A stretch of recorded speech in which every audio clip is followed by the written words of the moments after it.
Hello and welcome, I'm Joshua Barnes and you're watching NewsX World. Let's first take a look at our top stories. US President Donald Trump says Russia and Ukraine have agreed to immediate ceasefire talks after a more than 2-hour conversation with Vladimir Putin. Russia have provided no time frame as Putin urges compromises to resolve the war. Meanwhile, Ukrainian President Volodymyr Zelensky has urged Donald Trump to toughen sanctions on Russia if Putin rejects a ceasefire. Zelensky spoke with Trump before the Putin conversations, where the Ukrainian leader asked for no decision on peace to be made without us.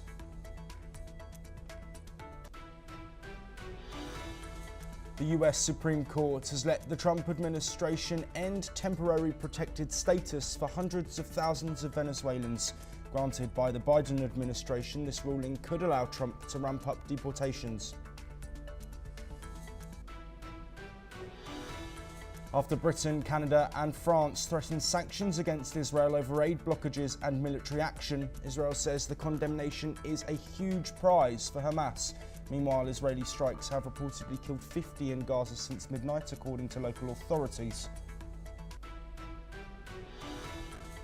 Yemen's Houthi rebels have announced a maritime blockade on Israel's Haifa port in response to the ongoing conflict in Gaza. It comes amid continued missiles fired towards Israel from the group, which have mostly been intercepted. Taiwanese President Lai Ching-te has reiterated willingness to speak with China, calling for peaceful developments. Speaking on his year anniversary of taking charge, the Taiwanese leader did vow to strengthen defences amid ongoing tensions with China. Meanwhile, China has cut benchmark lending rates as authorities look to buffer the economy from the impact of the US tariff tensions. The move is aimed to stimulate consumption and loan growth while protecting lenders' shrinking profit margins. Japan's top trade negotiator Ryosei Akazawa says Japan is still sticking to its demand for the US to eliminate all tariffs. A third round of talks could happen this week, though Tokyo says it won't rush into a deal with the US if it risks the country's interests.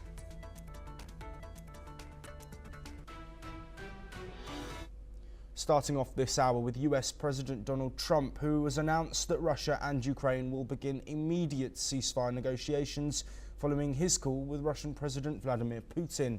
Trump relayed the plan in a group call with Ukrainian President Volodymyr Zelensky and leaders from the EU, France, Italy, Germany and Finland. He described the talks as progress towards ending the war, but stopped short of imposing new sanctions on Russia, warning they could derail potential breakthroughs. Let's listen in to President Trump and Russian President Putin on what they've had to say. About our day. Should I tell you about the day first? My little conversation with a nice gentleman named Vladimir Putin. But we had a good talk, and I think that progress is being made. 5,000 young soldiers are being killed every single week on average. And, I was talking to, as I said, President Putin for 2.5 hours. That was being very seriously listened to. We don't like what's happening. We don't like that we should have ever been involved. Would have never happened. But we're respected again as a... Меня коллеги просили сказать несколько слов о результатах нашего телефонного разговора с президентом Соединенных Штатов.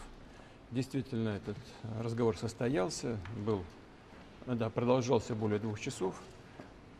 Хочу отметить, что он был очень содержательным и весьма откровенным. И в целом, на мой взгляд, в этой связи весьма полезным. Well, President Putin thanked Donald Trump for US support in restarting Russia-Ukraine peace talks. Speaking in Sochi, he highlighted progress towards a possible agreement. The Kremlin acknowledged discussions on a ceasefire memorandum, but stressed that the negotiations would be complex and without a deadline. Putin expressed readiness to work with Ukraine on a peace accord, though he rejected calls for an immediate 30-day truce, citing unmet conditions. Let's listen in again to Russian President Vladimir Putin. Прежде всего, я поблагодарил президента Соединенных Штатов за поддержку со стороны США возобновления прямых переговоров между Россией и Украиной по поводу возможного заключения мирного соглашения. По поводу возобновления переговоров, которые были прерваны украинской стороной, как известно, еще в 2022 году. Договорились с президентом Соединенных Штатов о том, что Россия предложит и готова работать с украинской стороной над меморандумом по поводу возможного будущего мирного договора с определением ряда позиций, таких как, например, принципы урегулирования, сроки возможного заключения мирного соглашения и так далее, включая и возможное прекращение огня на определенное время в случае достижения соответствующих договоренностей. Well, despite Trump's optimism, European leaders led by Germany opted to increase sanctions against Moscow. Trump's reluctance to join raised eyebrows, with one official saying participants were shocked by his stance. Trump stated, "This is not my war," and warned he could withdraw from the process if no progress is made. Meanwhile, Zelensky urged Trump not to make decisions about Ukraine without Kyiv's involvement. He stressed such matters are principal and very important for Ukraine. Zelensky signalled Ukraine's readiness for direct negotiations and proposed a high-level meeting involving key international players, potentially hosted by Turkey, Switzerland or the Vatican. The Vatican has not commented, though. Putin and Trump welcomed its involvement. Let's listen in to Ukrainian President Volodymyr Zelensky and US President Trump. Цю війну. Третє, я попросив його перед його розмовою з Путіним не приймати рішень про Україну без нас. І для нас це принципові речі і дуже важливі. Ну і ми домовилися, що буде у нас потім контакт після його розмови з Путіним. Якщо російська сторона запропонує деякий меморандум, і я думаю, що це не буде секретом, тому що завжди ця інформація якимось чином в публічному просторі з'являється. Я думаю, що з нашого боку, після відповідних сигналів, ми, отримавши меморандум або пропозиції руських, зможемо сформулювати своє бачення відповідно, як ми. I think it would be great to have it at the Vatican. Maybe it would have some extra significance. And I saw that it was discussed yesterday, so I thought, and people told me that they'd be honored to do it. I would imagine they would be. So, no, I think it would be maybe helpful. There's tremendous bitterness, anger, and I think maybe that could help some of that anger. So having it at the Vatican would be, in Rome, would be I think it would be a great idea. Thank you. Meanwhile, Putin, whose forces control about 20% of Ukraine, insists any agreement must include Ukrainian withdrawal from 4 occupied regions. He emphasised addressing the conflict's root causes. Critics, including former Swedish Prime Minister Carl Bildt, argue Putin is using negotiations to stall while continuing military operations. Talks in Istanbul last week also failed to deliver a breakthrough. Well, joining us to discuss all of these developments in the ongoing Russia-Ukraine war and, of course, work towards peace is Ross Feingold, a political risk analyst who's joining us from Taipei. Ross, as always, thank you ever so much for being here. Just mentioned some comments from the former Swedish Prime Minister there. He says that Putin is delaying these talks as military operations continue. What would be Putin's interest in extending these negotiation talks and allowing conflict to resume? Putin wants to change the facts on the ground. There seems to be momentum, however small it is, on the Russian side, specifically on the battlefield, that is. And the longer that these talks take to even get started, or once they get started, the longer they take to reach a ceasefire agreement. At the moment, it seems that it does benefit Russia's negotiating position because they do seem to have strength on the battlefield, and they have confidence in that because of the reluctance of the Trump administration to supply Ukraine with weapons. They haven't stopped doing so, but they haven't really started doing so either in the 100+ days that the Trump administration's been in office, only small amounts. So if one is looking at this from Putin's perspective, he certainly wants to draw out these processes. Yes, Ross, let's now look at these conversations that Donald Trump has held. Of course, direct talks with Vladimir Putin for over 2 hours. It's difficult to know exactly what was said, and Trump's rhetoric is often positive around these discussions that are taking place with Russian officials. But given the fact that talks broke down after a short amount of time in Turkey with no real progress, how hardline do you think Trump's stance with Putin actually was? I think Trump has made it clear he supports bilateral negotiations, or even bilateral negotiations with the heavy involvement of a neutral third party, such as the Pope. So they spent 2 hours talking. I don't think Trump's message is unclear. It's clear that he does want Russia and Ukraine to talk, and he's trying to convince both sides to agree. What's been changing through this posturing over the past few weeks prior to the negotiation session last Friday in Istanbul, as well as what transpired yesterday in the talks with Zelensky and with Putin, is what are the parameters going to be? When is this going to occur, and where is it going to occur? There were times when it seemed that Ukraine had certain conditions, such as it wouldn't engage in talks without a ceasefire, and then under U.S. pressure, Ukraine gave that up, and they showed up in Istanbul, but then Putin did not show up in Istanbul last week, and that was a disappointment to the Ukrainian side. So a lot of this is about preconditions, and we see Putin saying, well, I'm going to have a precondition that Ukraine needs to withdraw from even more territory before I have talks. So President Trump is trying to work his way through that. I think President Trump would prefer the two sides just get in a room immediately and really stop this talk about preconditions.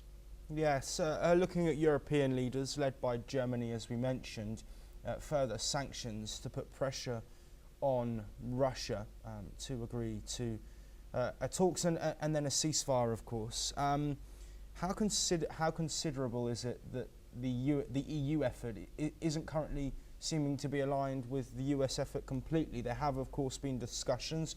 We know Marco Rubio has held several discussions with European leaders. But in this moment, do you think a show of strength from Western allies and Ukrainian allies is needed to push this forward with Putin?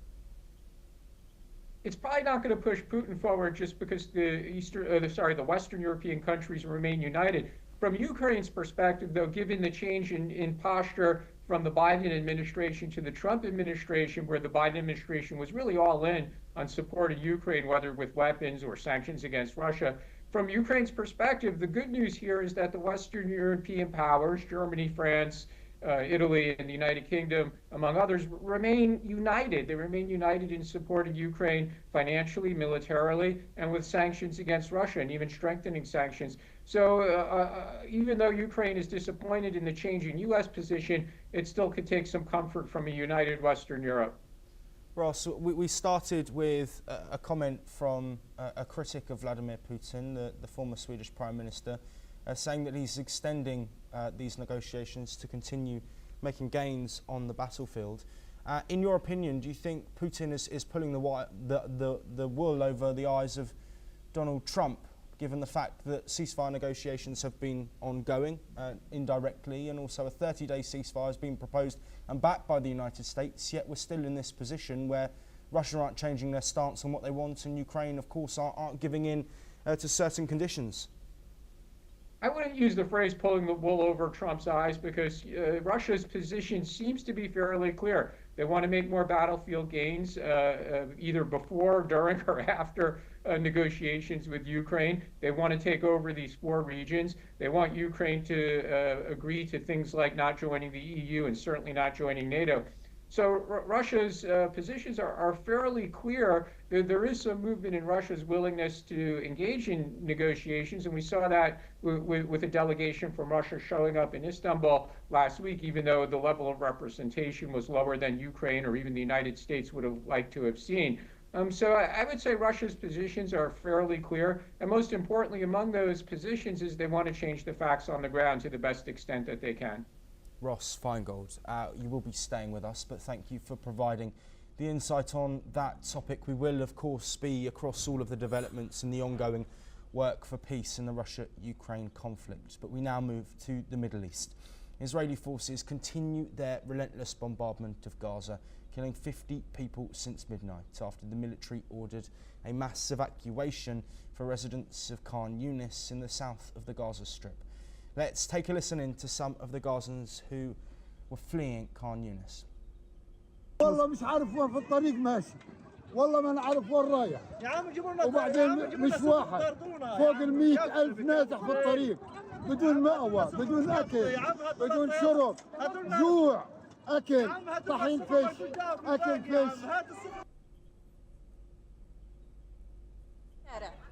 في أي شارع نروح مش عارفين لو في مكان آمن بنروح نقعد فيه فيش امن والله يا اخي فيش مكان آمن نروح فيه هنا جايين من آخر الدنيا بالعكاز مش قادرين نمشي لا في عربية ولا في حاجة قاعدين من الدمر طالعين نازلين ولادنا بتموتوا واطفالنا بتموتوا قاعدين بالخيام يا ريتنا قاعدين ارضياني بالخيام بس يفكوا عنا يعملوا لنا سلام امان يعملوا لنا الامان.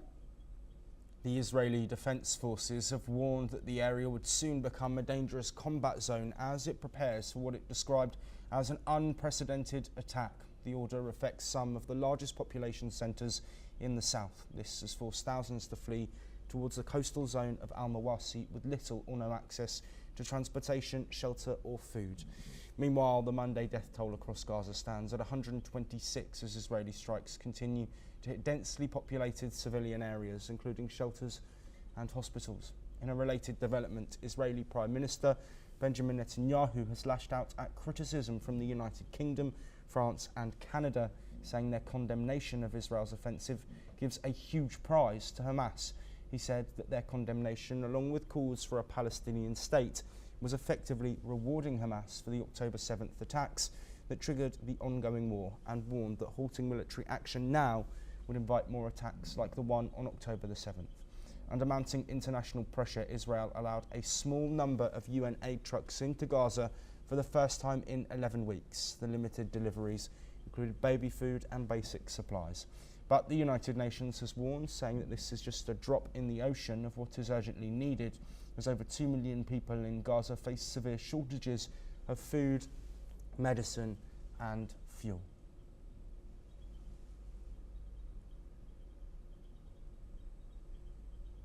Meanwhile, Yemen's Houthi group has announced a naval blockade on Israel's Haifa port, saying the move comes in response to Israel's escalating military campaign in Gaza. Houthi military spokesperson Yahya Saree said the group would begin enforcing the blockade and warned all shipping companies that Haifa port has now been added to their list of targets. He said the action is in retaliation for what he described as Israel's brutal aggression in Gaza and against the Yemeni people. He added that the attacks on Israel would stop once the war in Gaza ends and the blockade is lifted. Let's listen in to what the Houthi military spokesperson has said.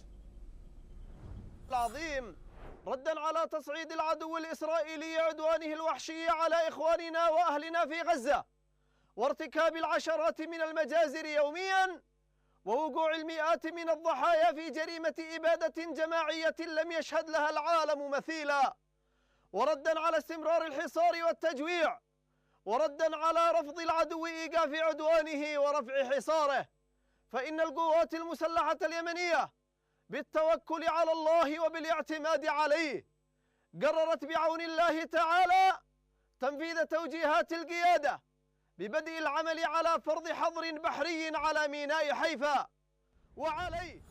وعليه تنوه إلى كافة الشركات التي لديها سفن متواجدة في هذا الميناء أو متجهة إليه بأن الميناء المذكور صار منذ ساعة إعلان هذا البيان ضمن بنك الأهداف، وعليها أخذ ما ورد في هذا البيان وما سيرد لاحقا بعين الاعتبار.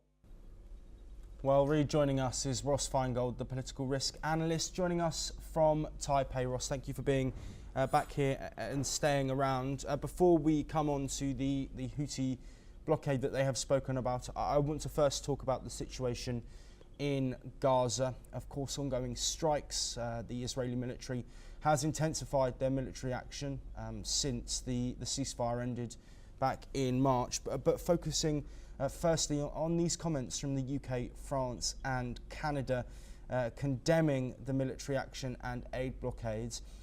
Benjamin Netanyahu has responded, but does this show a bigger difference and a bigger gap now between some Western leaders and Israel, where before there was general support for Israeli action following October the 7th?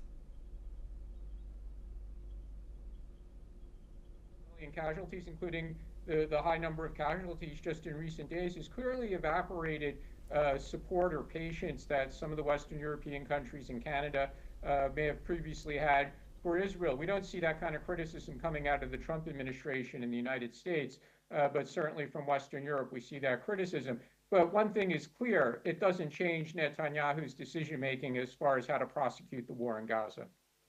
Yes, absolutely. Of course, Netanyahu has been clear in his aims, the return of all hostages, the disbanding and disarmament of Hamas, and to make sure that they are not able to launch another offensive like the one on October the 7th, 2023. There has been a return, even though it is limited, of UN aid getting into Gaza. Ross, looking at the state of play in Gaza, and given the reports from many humanitarian groups that starvation is common across the Gaza Strip, why has it taken so long for Israel to allow UN aid trucks into the enclave? One of the main concerns of Israel is that aid will be diverted to Hamas for the use by Hamas's soldiers.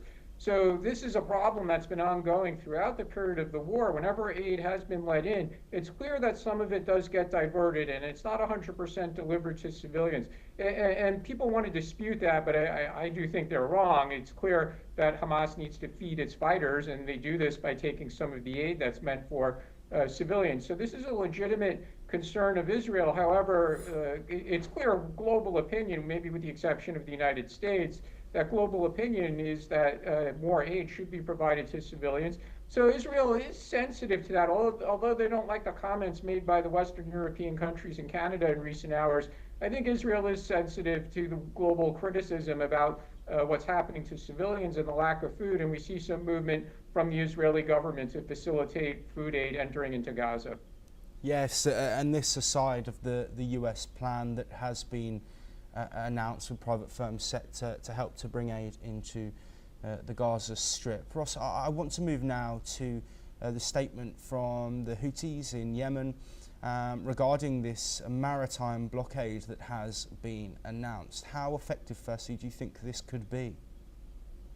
It certainly increases the danger for shipping trying to go in and out of Israel's Haifa port. It also increases the likelihood that should the Houthis launch missiles at Haifa or at ships calling or departing from Haifa, that Israel is going to retaliate. And Israel is going to retaliate with much more force than Yemen throws at Israel. And the situation could spiral out of control again. We also have that truce between the Houthis and the United States, which also might become in jeopardy because the United States is such a close ally of Israel. So I really hope the Houthis think twice and they don't do this, because it's just going to escalate tensions in the region even more. And Houthis' main backer being Iran, they also should think twice about what really is the value of doing this, of causing a conflict between people in Yemen and Israel, where civilians in Yemen are going to pay the price. It doesn't really change the situation in Gaza by the Houthis doing this and Iran backing them. It doesn't change the situation in Gaza at all. It doesn't change Israel's war policy in Gaza. It doesn't change how much food Israel lets into Gaza. So this is just a very, frankly, stupid move by the Houthis, and hopefully they'll think twice. Ross, very quickly to end this discussion, I want to look at those rising tensions in the region. Of course, as we know, this conflict in Gaza has been ongoing since the 7th of October 2023. There have been words from Western leaders. There's also been action, of course, from the United States. But given there is such an impasse in this conflict, given both sides are suffering with hostages being held dead and alive by Hamas and over 2 million people in Gaza living in a humanitarian crisis, how is that next step looked at with effectiveness in order to work towards real peace for millions of people living in the Middle East? One thing that needs to happen is Hamas needs to release the hostages, and they need to disband. Otherwise, Israel is going to continue proceeding with its war aims. And this decision is up to the Hamas leadership. They are responsible for an extraordinary amount of civilians suffering because of their decision to initiate this attack and then to continue the war and not surrender. And now we have a war that's been going on since October of 2023. At the moment, at least, it seems no end in sight. In fact, at the moment, even another ceasefire seems difficult, even though they're starting to talk again through the mediators. But very much this is up to Hamas, and Hamas could really save the people of Gaza if they would lay down their weapons and release the hostages. Yes, absolutely. Ross Feingold, thank you ever so much for joining us on both of those topics. We will be across all of the developments from the Middle East as they happen. But we move to North America now, and the US Supreme Court has cleared the way for the Trump administration to end deportation protections for nearly 350,000 Venezuelans living in the United States under temporary protected status, also known as TPS. The program, initially extended by President Joe Biden, had given Venezuelans a legal shield from deportation and the right to work. Homeland Security Secretary Kristi Noem had moved to cancel this Biden-era 2023 extension of the program, arguing that the current administration must have flexibility on immigration policy. The bid to end TPS comes as Trump, who returned to office in January, pushes for mass deportations and has repeatedly vowed to strip migrants of temporary legal protections. Meanwhile, in a separate case, lawyers for a Guatemalan man deported to Mexico are urging a federal judge to force the administration to bring him back to the United States. The man, identified only as OCG, said that he was never given a chance to express his fear of persecution before being removed to Mexico, a country where he claims he was previously kidnapped and sexually assaulted. Government officials have admitted an error in his case, but have not committed to returning him immediately. A hearing on his petition is expected later this week. Meanwhile, the United States carried out its first government-funded voluntary deportation flight, returning 68 migrants to their home countries, including 38 Hondurans who arrived in San Pedro Sula. Among them were 19 children. The deported migrants were given $1,000 debit cards from the American government and the opportunity to apply for legal re-entry in the future. This is the first group of undocumented migrants which leaves the United States under what the Department of Homeland Security calls Project Homecoming, which guarantees a payment of $1,000 from the US government if the migrant leaves the United States voluntarily. The move comes as part of the Trump administration's new deportation strategy aimed at encouraging self-deportation. 26 Colombians were also on board. The US Homeland Security Secretary Kristi Noem urged undocumented migrants to voluntarily depart and receive financial support. Honduras' Deputy Foreign Minister confirmed that the country would assist returnees with cash and store credit. Officials say the program may appeal to a limited number of migrants already planning to return, but is unlikely to generate mass participation. Let's listen in to what a self-deported Honduran migrant and the father of a migrant have had to say. Regresé la verdad porque las cosas están feas allá. Allá todo está difícil. Allá nada es bonito. Se rompió, se fue a la basura porque están feas las cosas. No hay sueño americano. No hay sueño americano, no existe el sueño americano. Sí, porque este gobierno que está ahorita, pues por lo que se ve es como racista y quizás por eso pues no quiere ver ningún latino allá en su país. Well, that is all we have time for, but we will continue to bring you more of the latest breaking news from across the world.